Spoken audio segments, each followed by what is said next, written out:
যারা দুনিয়ার পিছনে পিছনে গিয়ে ঘুরছে তারা দুনিয়ারেও ধ্বংস করছে, আখিরাতেও ধ্বংস করছে। যে আমল এমন এক জিনিস, এটা ছোটকাল থেকে ওই ট্রেনিংটা তোমার লাগে, ছোটকাল থেকে ওই ট্রেনিং প্রাপ্ত মন লাগে, ট্রেনিং ছাড়া কোনো কিছু হয় না। আর এর পিছনে আমরা যত বড় বড় আউলিয়া কেরাম দেখি, অলি আল্লাহ দেখি, তাদের জীবনী যদি আমরা তালাশ করি, জীবনে যদি পড়ি, তাহলে দেখা যায় যে মা বাবার অবদানটা সবথেকে বেশি।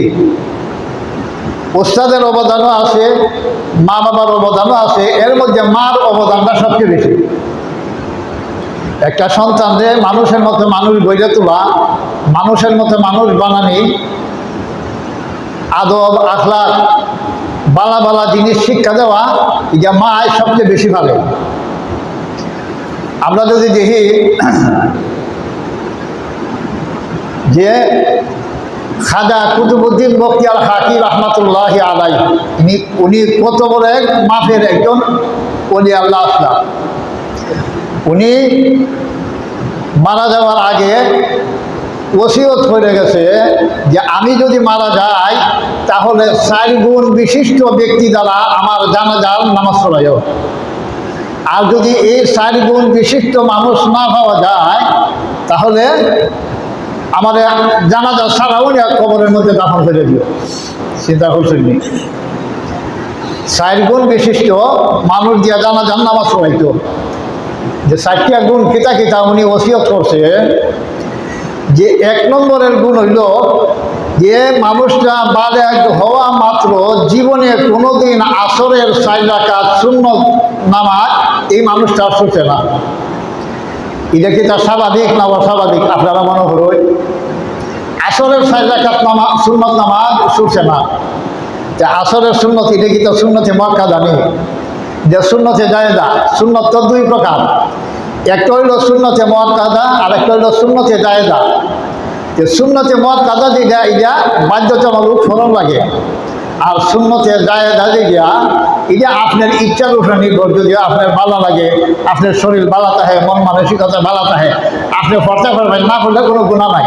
আর পড়লে অসংখ্য অগণিত সওয়াবের মালিক হয়ে যায় ভাই। যেমন একের ডাইলে একটা শূন্য দিলে 10 হয়, আরেকটা শূন্য দিলে 100 হয়, আরেকটা শূন্য দিলে 1000 হয়, আরেকটা শূন্য দিলে 10,000 হয়। তাহলে এক একটা শূন্যর মান কত হয়? এক একটা শূন্যর মান লাফায় লাফায় বাড়ে। তাহলে এই সুন্নতে জায়েজা নফল এমন এক জিনিস, যে মানুষ যত বেশি আমল করবো, মানুষের মর্যাদা তত বেশি আল্লাহর কাছে বাড়ে। যে উনি ওসিয়ত করছে যে আসরের 4 রাকাত সুন্নত নামাজ যে মানুষটার খাজা হয়েছে না জিন্দিগিতে, এই মানুষটা দিয়ে আমার জানাজার নামাজের ইমামতি করাইবা। আর 2 নম্বরে রইল এই মানুষটার বালেগ হওয়া মাত্র, বালেগ হওয়ার পর থেকে নিয়ে একবারে এই আমার জানাজার নামাজ পড়ানির আগ পর্যন্ত জীবনে কোনোদিন তকবীরওয়ালা ছুটছে না। তকবীরওয়ালা কি, যে আপনারা বুঝেন তো, এটা তো সবাই জানুন। অনেক মতামত আছে, অনেক কৌল আছে। তো মোটামুটি স্বাভাবিকভাবে উলামায়ে কেরামের ফতোয়া হইল যে ইমাম সাহেব আল্লাহু আকবার হইয়া সূরা ফাতিহা শুরু করার আগে যদি কোনো মানুষ, কোনো মুসল্লি আয়া নামাজে শামিল হইতে পারে, আলহামদুলিল্লাহ সূরা শুরু করার আগে যদি নামাজের মধ্যে আয়া শামিল হয়ে যেতে পারে, তাহলে এই মানুষটা তাকবীরওয়ালা পাইছে, এই মানুষটা তাকবীরওয়ালা ছুটছে না। তাহলে এটা কি স্বাভাবিক কথা নেই? আমরা জীবনে বর্তমানে যদিও হন দেখি সারা দুনিয়া তালাশ করে পাওয়া যাইব, খুঁজে আমার বিশ্বাস হয় না। সারা জীবনে কোনোদিন তকবীরওয়ালা ছুটছে না। আর এই মানুষটা বালেগ হওয়ার পর থেকে আমার জানাজার নামাজ পড়ানির আগ পর্যন্ত জীবনে কোনোদিন তাহাজ্জুদের নামাজ মিস হয়েছে না। চিন্তা করে দেখুন, আমরা সারা জীবনে, সারা বছরে হয়তো পড়িনি তাহাজ্জুদের নামাজ, জীবনেও কোনোদিন 1 ওয়াক্ত একদিন মিস হয়েছে না। আর এই মানুষটা বালেগ হওয়ার পর থেকে নিয়ে আমার জানাজার নামাজ ফলানির পূর্ব মুহূর্ত পর্যন্ত জীবনে কোনোদিন শোক দিয়া কোনোদিন গুনাহ করছে না। এই যে শোক দিয়া গুনাহ করছে না, এটা কি তার স্বাভাবিক না অস্বাভাবিক আপনারা মনে করুন? যে একটা অস্বাভাবিক জিনিস, অর্থাৎ শোক দিয়া কোনোদিন বেগানা জিনিস দেখছে না, বেগানা নারী দেখছে না। যে জিনিস আল্লাহ নিষেধ করছে এই জিনিস লোকা জীবনেও কোনোদিন এই শোক দিয়া চাইছে না। সাংঘাতিক মারাত্মক জিনিস। এই 4টা ওসিয়ত করে হয়ে গেছে। এই খাজা কুতুবউদ্দিন বখতিয়ার খাকি রহমতুল্লাহ আলাইহি এমন একজন আউলিয়া আসলা, শুরু জীবনে শুরুকালে উনার মায় উনারে এমনভাবে বখতিয়ার খাকি রহমতুল্লাহির আম্মা শুরুকালে ওনারে এমনভাবে তুলছে, এমনভাবে বানাইছে, গইরা তুলছে যে শুরুকালে মাদ্রাসা যায়, মক্তব যায়, মক্তব থেকে আয়াও সাইডে কয় আম্মা রুটি দেও, বিস্কুট দেও, খানি দেও। ওর মায় কয় ওই একটা সময় যায় আমার কাছে আয়া যেমন চায়, তা আমার ছেলেরা আমি আমার আল্লাহর সাথে আমি সম্পর্ক পয়দা করে দিই।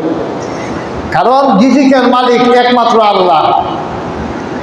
আমরা যা কিছু করি, চাকরি করি, ব্যবসা করি, ক্ষেত কামার যা কিছু আমরা করি, লন্ডন যাই, আমেরিকা যাই, সৌদি যাই, কুয়েত যাই, দুবাই যাই, সব কিছু মানুষ ফেডার লাগিয়ে করে।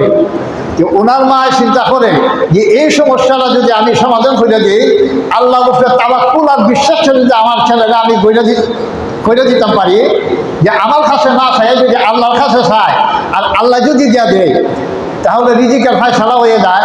আর রিজিকের ফায়সালা যদি হয়ে যায় তাহলে আল্লাহর একবারে নিকটবর্তী হয়ে গেল, আল্লাহর বন্ধুতে রূপান্তরিত হয়ে গেল।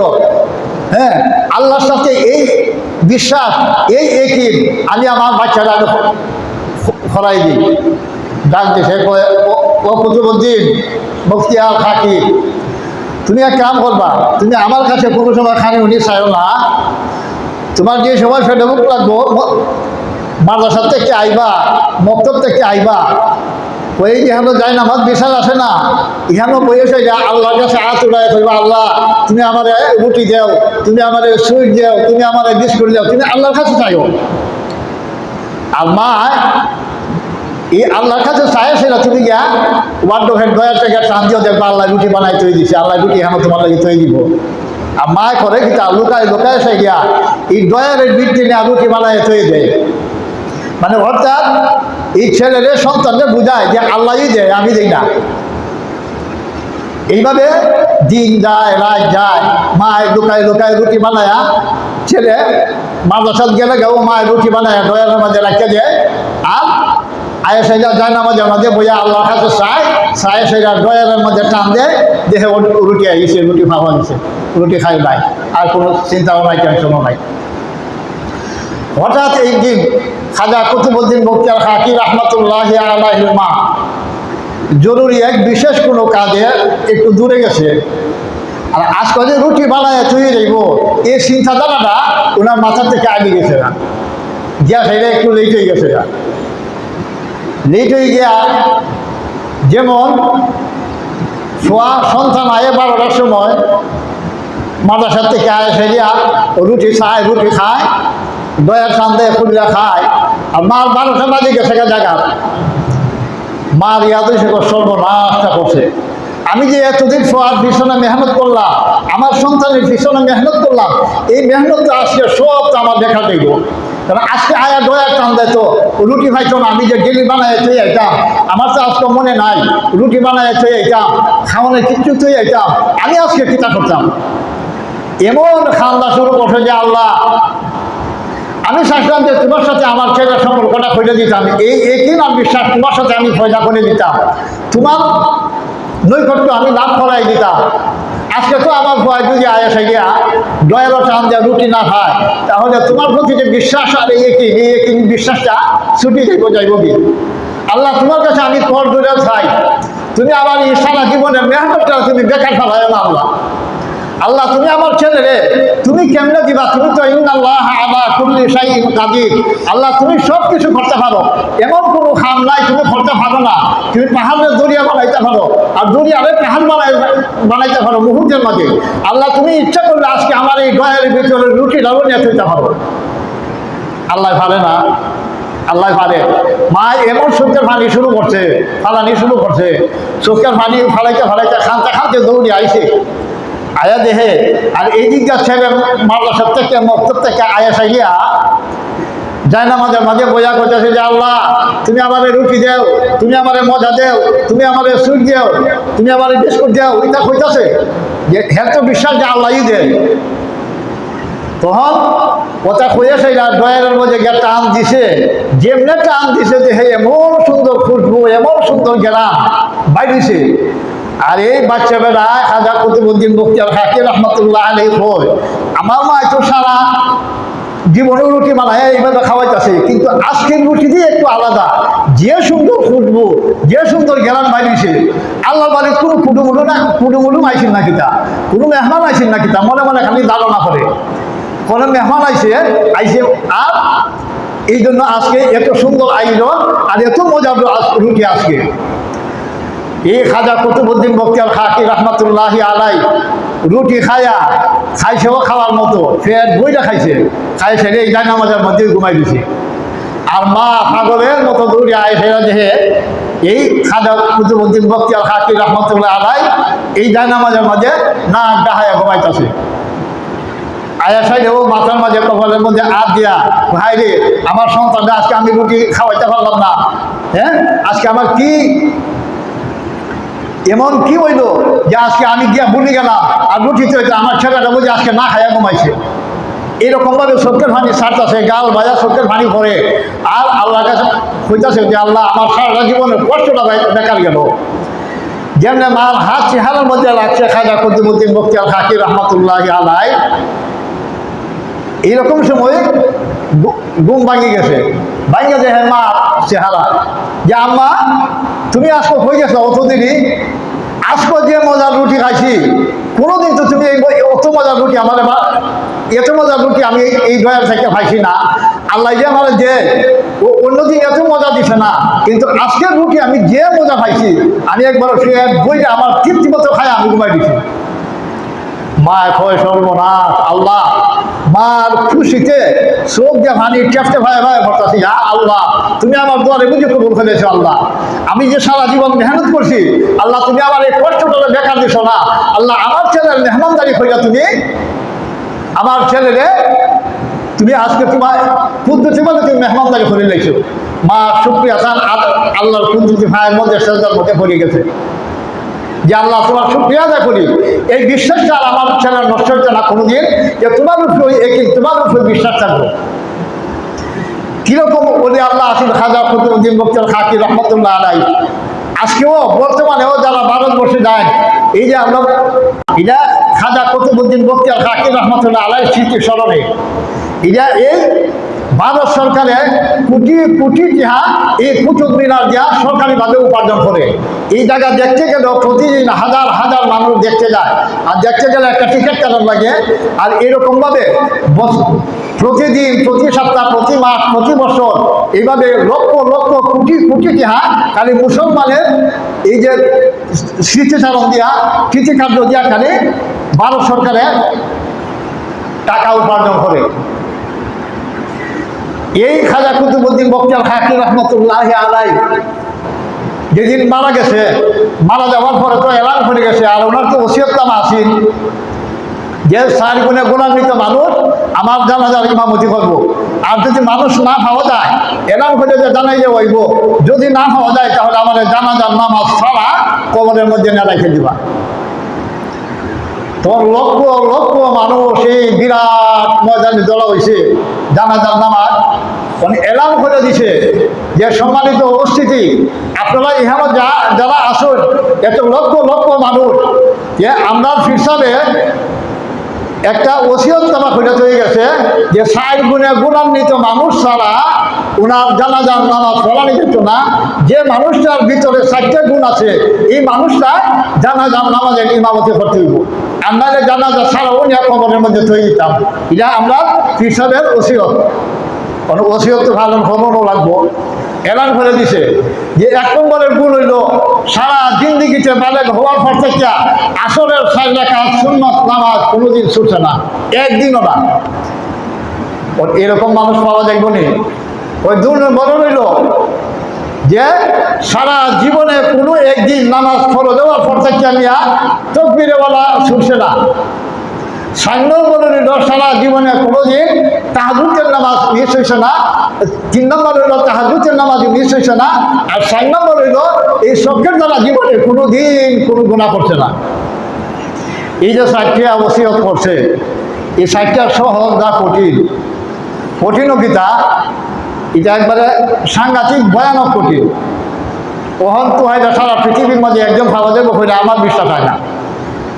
যত বড় ফিরসাব হই হোক, ওহন ফিরসাব হয়েছে, ফিরসাবের শুরু কালে কিতা করছে, নামাজ ফরজ দেওয়ার পর থেকে কিতা নামাজ পড়ছেনি, এটা তালাশ করলে মিলত না। এলান খুঁজে দিচ্ছে সমস্ত মানুষ। আর অনেক অনেক মুরিদান যারা উচ্চ লেভেলের আছে সকলেই মনে করতেছে যে আমি মনে হয় জানাজার নামাজের ইমামতি করবো। ওসিয়ত মনে হয় এটা করে হয়ে গেছে। যেমন এই 4টা শর্ত দিছে, সব মাথা নিচ হইয়া উপায় দিছে। কেউ মাথা উঠায়, সব মাথা নিচা করে লাগছে। সর্বনাশ। চিন্তা করে দেখে, আমি না কোনোদিন আসরের সুন্নত ছাড়ছি, আমি না কোনোদিন তাহাজ্জুদের নামাজ ছাড়ছি, আমি না কোনোদিন চোখ দিয়ে গুনাহ করছি, হ্যাঁ, আমি না কোনোদিন এইরকমভাবে 4টা আমল না আমার ভিতরে আছে। চিন্তা করে কেউ আর হয় না। সময় তো যাইতেছে গা, সময় আর নাই। ওর কতক্ষণ থাকবো এরকমভাবে সময় যাইতেছে। 1 বার 2 বার 3 বার এলান করে দিছে। মই একজন মানুষ ফিসটাকে কাঁথার যে তোমরা একটু রাস্তা দেবো, আমি সামনে যাই। কাঁথার ভাঙ্গে ভাঙ্গে ভাঙ্গে ভাঙ্গে ফিসন থেকে সামনে আইতেছে। আয়াসা গিয়া এই খাজা কুতুবউদ্দিন বখতিয়ার খাকি রহমতুল্লাহি আলাইহি কপালের মধ্যে চুমু দিয়া কইতাছে যে হুজুর, আমি যে আমলটা করতাম এটা দুনিয়ার কোনো মানুষ জানে না, কেউ জানে না, একমাত্র আমার আল্লাহর সন্তুষ্টির জন্য আমি এই আমলটা করছি। আজকে আপনি মই গেছে গিয়া আমার এই আমলটা আপনি প্রকাশ করে গেছেন গিয়া। কারণ আমি চাই না আপনি জানাজা ছাড়া আপনি কবরের মধ্যে আপনারা রাখি। আমি জিন্দিগিতে প্রকাশ করলাম মানে, কিন্তু আপনি আমার বিভূতি বানাই গেছেন গা। এমন বিভূতি বানাইছুন, যদি আমিও এটা প্রকাশ না করি আপনারা জানাজা ছাড়া এই কবরের মধ্যে রাখা লাগবে। তখন আমি তার ক্ষেত্রে এটা ওইতে দিতাম না। এই জন্য আমি আইছি যে কাল কিয়ামতের ময়দানে কপালের মধ্যে সুমা দেওয়া হইতাছে যে হুজুর, যে কাল কিয়ামতের ময়দানে যেদিন আল্লাহ রাব্বুল আলামিন এই ভয়ানক পরিস্থিতিতে যখন আল্লাহর আরশের ছায়া ছাড়া আর কোনো ছায়া থাকতো না, এই দিন আপনি খাজা কুতুবউদ্দিন বখতিয়ার খাকি রহমতুল্লাহি আলাইহি আপনি তো আল্লাহর আরশের ছায়া চলে স্থান পাইবেন।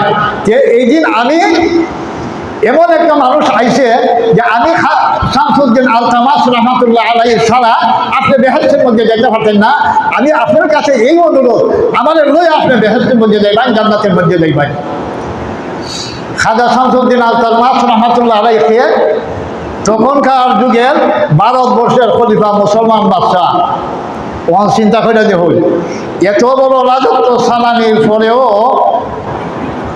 ভারতবর্ষের খলিফা হওয়ার পরেও, বাদশাহ হওয়ার পরেও এই 4টি আমল কীরকম গোপনভাবে করছে কোনো মানুষ জানে না।